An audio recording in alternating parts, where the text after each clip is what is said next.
A man of the house of Levi went and took a daughter of Levi as his wife. The woman conceived and bore a son. When she saw that he was a fine child, she hid him 3 months. When she could no longer hide him, she took a papyrus basket for him and coated it with tar and with pitch. She put the child in it and laid it in the reeds by the river's bank. His sister stood far off to see what would be done to him. Pharaoh's daughter came down to bathe at the river. Her maidens walked along by the riverside. She saw the basket among the reeds and sent her servant to get it. She opened it and saw the child, and behold, the baby cried. She had compassion on him and said, "This is one of the Hebrews' children." Then his sister said to Pharaoh's daughter, "Should I go and call a nurse for you from the Hebrew women, that she may nurse the child for you?" Pharaoh's daughter said to her, "Go." The young woman went and called the child's mother. Pharaoh's daughter said to her, "Take this child away and nurse him for me, and I will give you your wages." The woman took the child and nursed it. The child grew, and she brought him to Pharaoh's daughter, and he became her son. She named him Moses and said, "Because I drew him out of the water."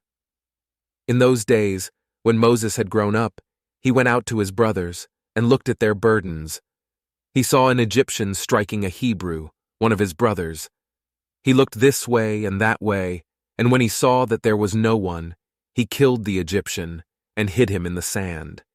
He went out the second day, and behold, 2 men of the Hebrews were fighting with each other.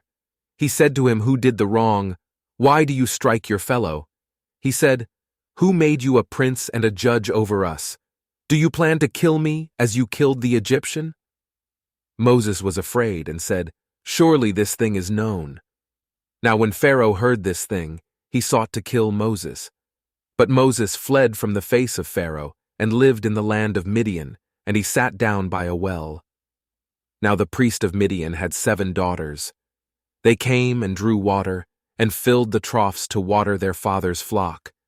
The shepherds came and drove them away, but Moses stood up and helped them, and watered their flock. When they came to Reuel, their father, he said, "How is it that you have returned so early today?" They said, "An Egyptian delivered us out of the hand of the shepherds, and moreover he drew water for us, and watered the flock." He said to his daughters, "Where is he? Why is it that you have left the man? Call him, that he may eat bread." Moses was content to dwell with the man. He gave Moses Zipporah, his daughter. She bore a son, and he named him Gershom, for he said, "I have lived as a foreigner in a foreign land." In the course of those many days, the king of Egypt died, and the children of Israel sighed because of the bondage, and they cried, and their cry came up to God because of the bondage. God heard their groaning, and God remembered his covenant with Abraham, with Isaac, and with Jacob. God saw the children of Israel, and God was concerned about them,